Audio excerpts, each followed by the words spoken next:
Well, this year, like the field we're in, we had it in rye last year. I mean, last fall, and then we sprayed it and killed it this spring, and just planted right through it. We didn't roll it down or anything. Just sprayed it and planted through it.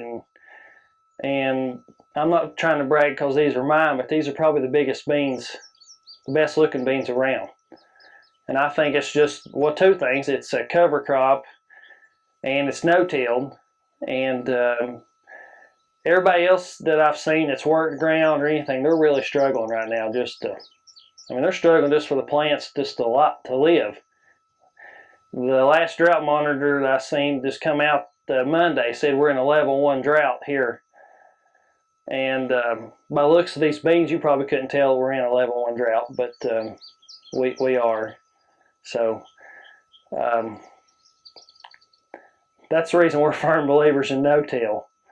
About a month ago, I was side dressing my corn, and my nitrogen applicator, the chain come off of it. So I had to get off, and I was walking up the rows looking for it. And where my no-till coulter on that applicator cut the ground open, it knocked up a pretty good clod, and I picked it up and looked at it, and it was just full of wormholes and just everything down through there. And I mean, when I side dressed, it probably hasn't rained in a couple of weeks, and the ground down underneath it was still wet. So I figured that with the wormholes and just the residue on the ground is the only reason that ground still had any moisture in it. So, you know, that's just proof that it works. And I mean, if you could look here, you could see our ground is this field anyway is 100% coverage. I mean, there is no bare ground exposed. And I mean, we planted through.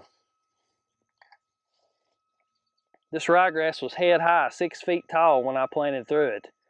So I mean, I was a little leery, to be honest with you, when I planted through it. I was a little afraid that my crop couldn't come through all that residue, the beans, but it's proved me wrong, and it looks very good. So I'm pretty pleased with it. The first year 2 years ago, we planted this in beans, and it's behind wheat residue. Same thing, but the wheat wasn't as tall, but it's a lot thicker, and it had a little bit of trouble getting through. My stand wasn't quite as good as I wanted, but it still turned off excellent beans. And you know, with beans, you don't have to have every seed doesn't have to come up to still make a good yield. So it just really works good if you can have some kind of cover to cover your ground up. But to me, no-till is just about the only way to go. It works on my farm, so what I'm doing. You know, I can't speak for everybody, but it does work for me. You know, I like to say, every time you go across that field, it costs you money, whether you realize it or not. Diesel fuel is $3.20 a gallon or something like that, and you've got a tractor that'll burn 50 gallons a day out here disking ground, and you know, that adds up in a hurry. And that's the way I like to look at it. You know, I've got a sprayer that's 65-foot boom, so we can spray 40 acres in an hour, versus it would take you all day to disc 40 acres and get it ready. You know, my dad can spray 200 acres a day. My dad runs the sprayer, and he can spray 200 acres a day, and that same day I could be planting right behind him with my planting it with my no-till corn planter. And within 2 days, I could have 200 acres planted, versus if you're working ground and doing all that, it'd take you 2 weeks to plant, to get ready for that. So, you know, to me, time is money.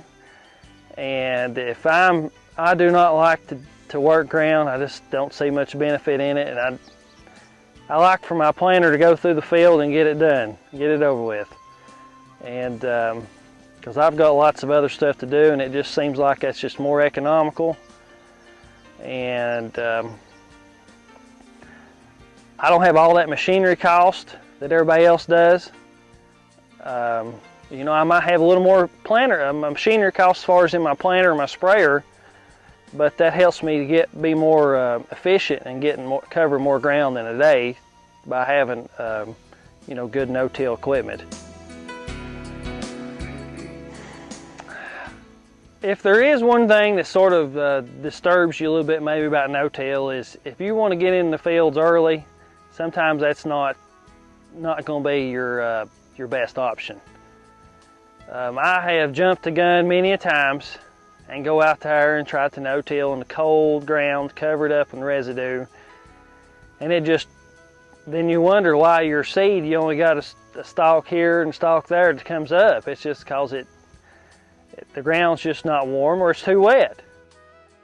But you're better off to wait till very last week in April or 1st of May for it to, because the ground, it just takes that long for the ground to really get warmed up.